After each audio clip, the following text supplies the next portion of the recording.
Comenzamos con la fase de la Revolución Francesa, a la que denominamos sobrerevolución. La palabra nos indica el nuevo cambio político que va a tener la Revolución Francesa. Fijaos, se llama sobrerevolución, es decir, va a ser una revolución contra la revolución. Bueno, no contra, sino para ir más allá de la revolución. Por eso es una revolución. Por eso lo llamamos sobrerevolución.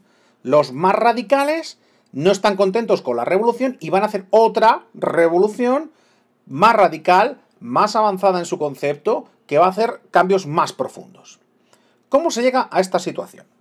Bien, recordemos, nos habíamos quedado en que Francia, por fin, la Asamblea Nacional Francesa había terminado su redacción de una constitución liberal en 1791. Así que lo primero que tiene que haber es, terminada su función, la Asamblea Nacional se disuelve y se convocan elecciones por toda Francia para el nuevo Parlamento, que se llama, recordemos, Asamblea Legislativa. En esas elecciones, en los resultados se pueden ver tres grandes partidos. Por un lado tendríamos a los fuldenses. Los fuldenses eran un partido que pensaba que la revolución ya se había terminado, que había sido como la Revolución Americana, se había hecho una constitución y ya está. Vale, la gente, por tanto, que piensa que la revolución está en su justo medio. En perspectiva, los diríamos que eran conservadores, querían conservar la revolución tal y como estaba. Contentos como estaban con la fórmula de monarquía parlamentaria. Sus opuestos, al otro lado, a la izquierda, sentados a la izquierda de la asamblea, por eso se empezó a hablar de derecha y izquierda, los fuldenses se sentaban a la derecha, y a la izquierda y arriba se sentaban la montaña. La montaña eran los más radicales se sentaban sobre todo arriba. Estos quieren cambios más profundos, más cambios y más profundos. A su vez, esta montaña podemos dividirla en dos grupos, dos partidos, que serán, por un lado, los girondinos y por otro, los jacobinos. Luego veremos cuál es la diferencia entre cada uno. Y el tercer grupo principal es la llamada llanura, le marais, ¿vale? Frente a la montaña, que estaban arriba, luego tenemos la llanura, la marais, la traducción más alta sería más bien pantano, zona pantanosa. Estos eran los que estaban en medio y estaban indecisos y unas veces podían apoyar a los fuldenses, otras veces a la montaña, según su propia conveniencia. O el propio miedo, que, como veremos, según se avancen los meses, será un factor cada vez más importante en la toma de decisiones. La cuestión es que en el año 1792 va a empezar un evento que va a condicionar totalmente el curso de la Revolución y de la historia de Europa. Y es que las monarquías ilustradas absolutas de Europa van a empezar a conspirar para hacer fracasar la Revolución Francesa. A petición del propio rey de Francia, Luis XVI, que estaba harto de la situación que estaba surgiendo con la Revolución, las monarquías absolutas ilustradas de Europa van a planear una guerra contra Francia, que estalla en 1792, con los dos primeros reyes que se atreven a ello, el rey de Prusia y el rey de Austria, que declaran la guerra a Francia. La relación de los revolucionarios es entusiasta, casi todo el mundo está a favor de la guerra. Los elementos contrarios a la revolución, porque piensan que Francia puede perder, y en el momento que pierda Francia, los vencedores impondrán el fin de la revolución. Los revolucionarios, casi todos ellos, también están a favor, porque piensan que la guerra les va a permitir conquistar países y extender la revolución. Además, muy importante, y que de hecho es lo que va a ocurrir, la situación de guerra va a provocar un caos del cual se pueden aprovechar los más radicales, bajo una expresión que tenéis que tener presente en toda revolución que veáis en la historia. Para el que quiere una revolución, cuanto peor, mejor. Y una guerra, evidentemente, empeoraría la situación general, haría todo mucho más caótico, mucho más fluido, y de ahí podrían sacar ventaja los radicales. Y de hecho, es exactamente lo que va a ocurrir en el verano de 1792. Cuando los ejércitos de Austria y Prusia invaden Francia y se acercan a París, los elementos radicales que controlan las calles de París, con la ayuda de los soldados que acuden de toda Francia a defender la capital, van a dar un golpe de estado que va a llevarles al poder. El 10 de agosto de 1792, esos elementos revolucionarios radicales y el ejército que llega a París dan un golpe de estado, forman la Comuna de París y desde ese momento los radicales se hacen con el control de la situación política en Francia. Es el inicio de la sobrerevolución. Lo primero que hacen es se cargan la Constitución de 1791 y crean una llamada Convención Nacional que sustituye a la Asamblea. A partir de ahora el poder va a estar en manos de la llamada Convención Nacional. En el caos del golpe de Estado aprovechan y eliminan, asesinan a 1.500 rivales políticos, comenzando el terror. No es el gran terror que veremos adelante, pero ya empezando una costumbre muy fea que van a tener estos radicales, que es gobernar mediante el terror, mediante la eliminación física de sus enemigos políticos. Se han hecho con el poder, pero ¿qué pasa con la guerra? Austria y Prusia van a llegar a la capital, pero de repente ocurre algo inesperado. Y es que el 20 de septiembre de 1792, cuando parecía que austríacos y prusianos estaban ganando la guerra, por sorpresa, un ejército francés, que hasta entonces se consideraban que eran muy debilitados por todo el caos revolucionario, este ejército francés va a conseguir dar la vuelta a la situación ganando la batalla de Valmy, 20 de septiembre de 1692. Es la primera vez que un ejército revolucionario derrota a un ejército profesional típicos del siglo XVIII. Esto va a cambiar el curso de la guerra y los radicales van a conseguir dos triunfos. Se han hecho con el control de la situación política en Francia y, atención, desde ese momento van a empezar a ganar la guerra en Europa. La invasión se ha frenado, los radicales han cumplido sus objetivos. Pero, una vez que se han hecho con la situación política, los radicales comienzan inmediatamente una feroz lucha por el poder entre los dos partidos radicales. Por un lado están los girondinos, cuyo líder es Brissot. Son partidarios de un sistema político descentralizado de tipo federal y son fuertes especialmente entre la burguesía comercial de las ciudades costeras francesas, como Burdeos, de donde son gran parte de sus líderes, por eso lo de girondinos. El otro partido es el de los jacobinos, cuyo líder es el famosísimo Maximilien Robespierre, apodado el Incorruptible, cuyo principal activo político es su control de los radicales de París. Los llamados sans-culottes son este populacho armado que va a amedrentar a todos aquellos ciudadanos de París que no están de acuerdo con sus ideas, con su violencia, con sus armas, con sus malos modos, como podemos ver en el siguiente dibujo, y que permiten a los jacobinos controlar a través de la llamada Comuna de París todo lo que ocurre en la capital política de Francia. Este miedo a los sans-culottes y este poder que da el control de París serán decisivos en los acontecimientos que vamos a narrar. En un primer momento, quienes se hacen con el control de la situación tras el golpe de Estado del verano del 92 son los girondinos, que además tienen la suerte de que la guerra empieza a ir muy bien, conquistando lo que hoy en día es Bélgica. Pero pronto tendrán que hacer frente a un problema político absolutamente fundamental, que es qué hacer con Luis XVI. Luis XVI está prisionero, especialmente después de que le pillaron intentando huir al extranjero, y se le acusa de haber provocado la guerra, lo que por cierto es cierto. Luis XVI, recordemos que fue uno de los instigadores de la guerra, a ver si conseguía derrotar a los revolucionarios.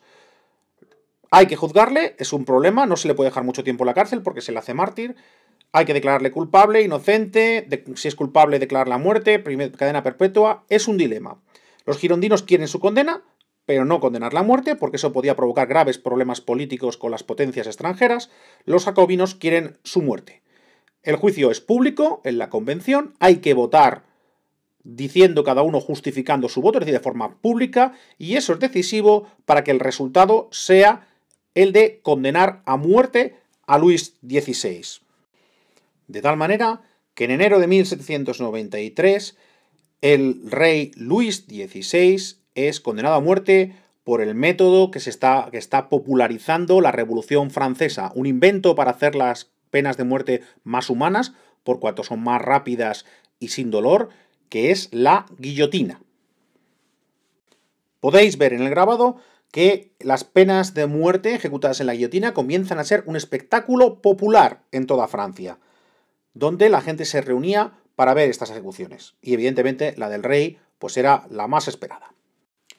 Tal y como suponían los girondinos, la condena a muerte del rey va a complicar muchísimo la situación, porque las monarquías absolutas e ilustradas de Europa no podían permitir semejante ultraje a la institución monárquica, así que se unieron para formar la primera coalición antifrancesa, en la que, como veis, prácticamente va a participar toda Europa, porque a Prusia y a Austria, que estaban desde el principio, se les va a unir Gran Bretaña, se les va a unir España y otras potencias menores, como el resto de territorios del Imperio Alemán, Portugal, diversos estados italianos y Nápoles. Al final, Francia tiene enemigos en todas las fronteras. Con toda Europa atacando a la Francia revolucionaria, la situación es de emergencia. Pero los revolucionarios piensan aquello de a grandes males, grandes remedios, y van a tomar una serie de medidas de emergencia que van a ser decisivas, especialmente la llamada leva en masa, en la cual todo ciudadano es declarado soldado. Aparece la llamada proscripción, en la cual todos los ciudadanos tienen la obligación de servir en el ejército. Todos son llamados a servir a filas. Se reclutan así un gigantesco ejército de 300.000 soldados más, pero a cambio, eso sí, provocará una guerra civil en las zonas más conservadoras de Francia, especialmente en la región de la Vendée. Pero no solo en ella.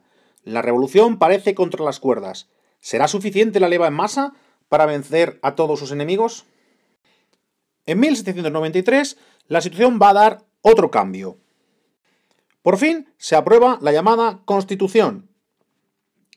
Una nueva Constitución, la llamada Constitución de 1793 o del año 1, porque como veremos luego, hicieron un nuevo calendario. Esta Constitución es teóricamente más democracia, por cuanto se introduce por primera vez el sufragio universal masculino. Y hay un poder legislativo, una división de poderes conveniente, más abierta. Aparecen por primera vez los derechos sociales, derecho al trabajo, derecho a la vivienda, etc. Pero, atención, porque en realidad esta Constitución no llegó a estar plenamente en vigor, porque, como vemos en el gráfico, en realidad lo que funcionó no fue esta parte amarilla clara de aquí, que sería lo que establecía la Constitución, sino lo que va a funcionar va a ser esta parte de aquí. Se crearon una serie de instituciones de emergencia con la excusa de que la revolución estaba en peligro y había que salvarla como fuera.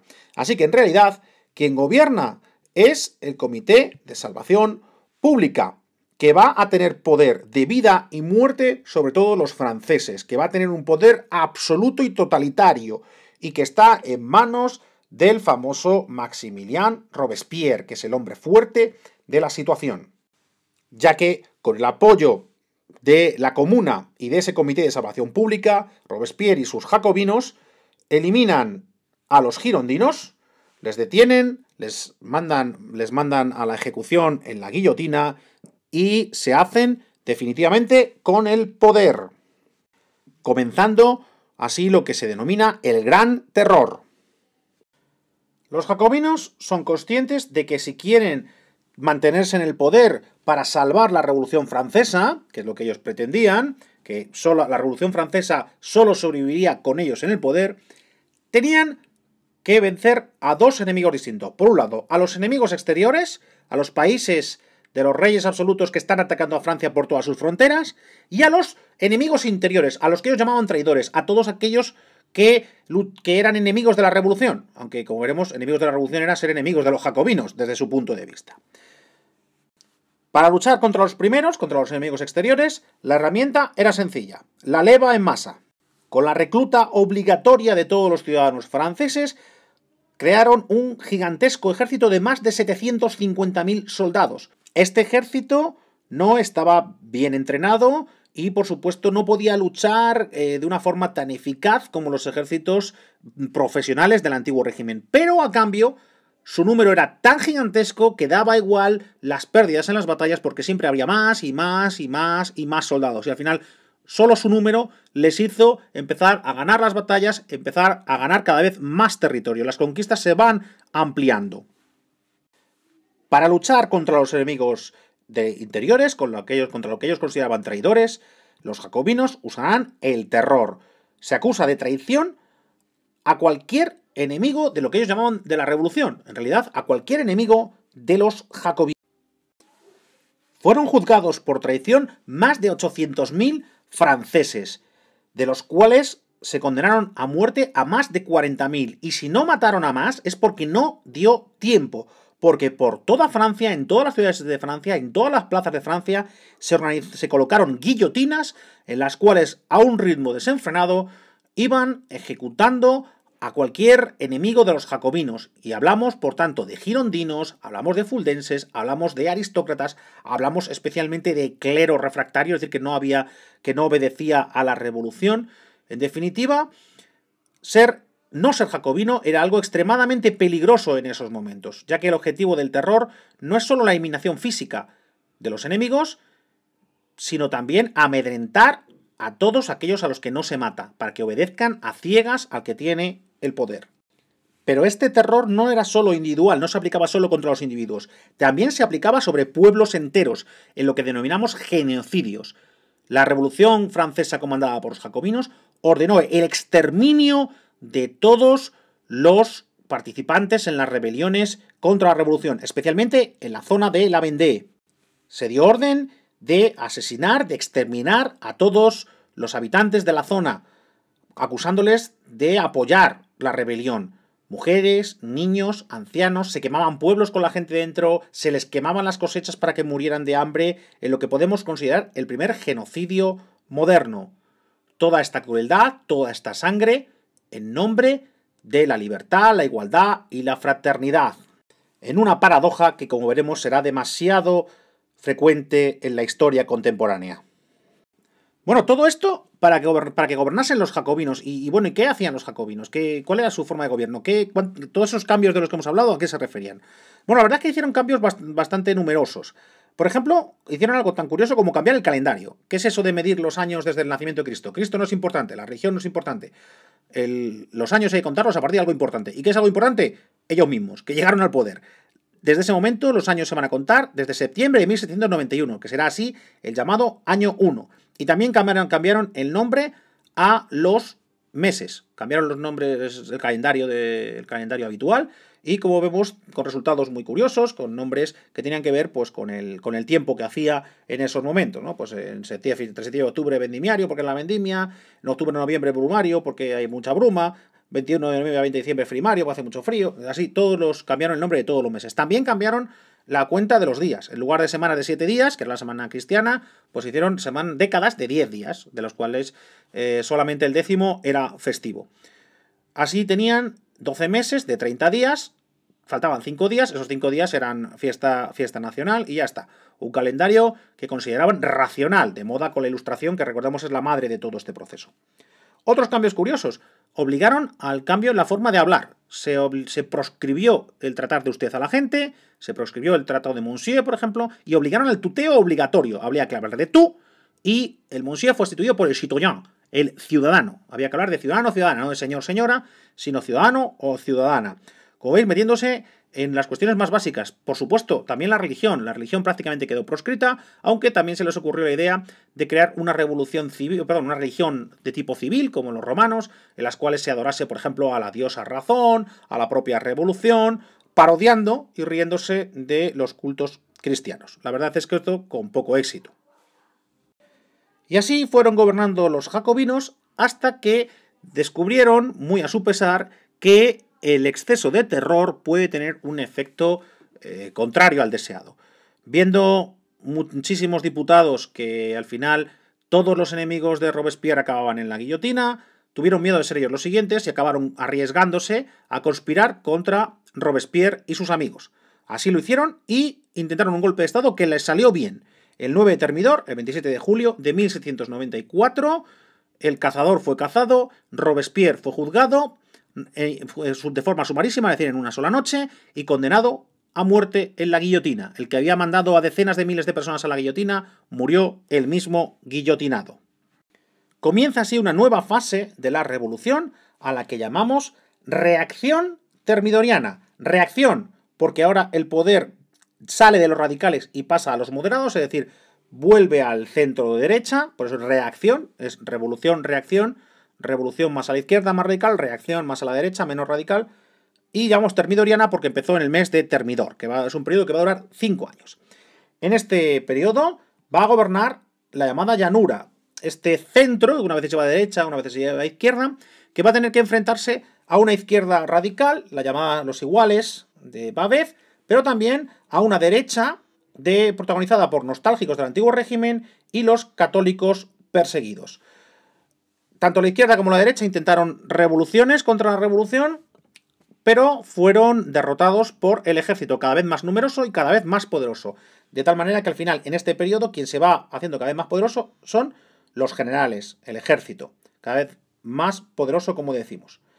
En este periodo la revolución se asienta, esto permite el enriquecimiento de los cuadros gobernantes y de la burguesía, a costa de los bienes que se han quitado, que se han expropiado, que se han robado tanto a la iglesia como a la nobleza, lo cual crea, junto a la entrada de dinero del saqueo de los territorios conquistados en Europa, crea un flujo de dinero que evidentemente va a hacer lo que ocurre siempre en estos casos, que es multiplicar los casos de corrupción.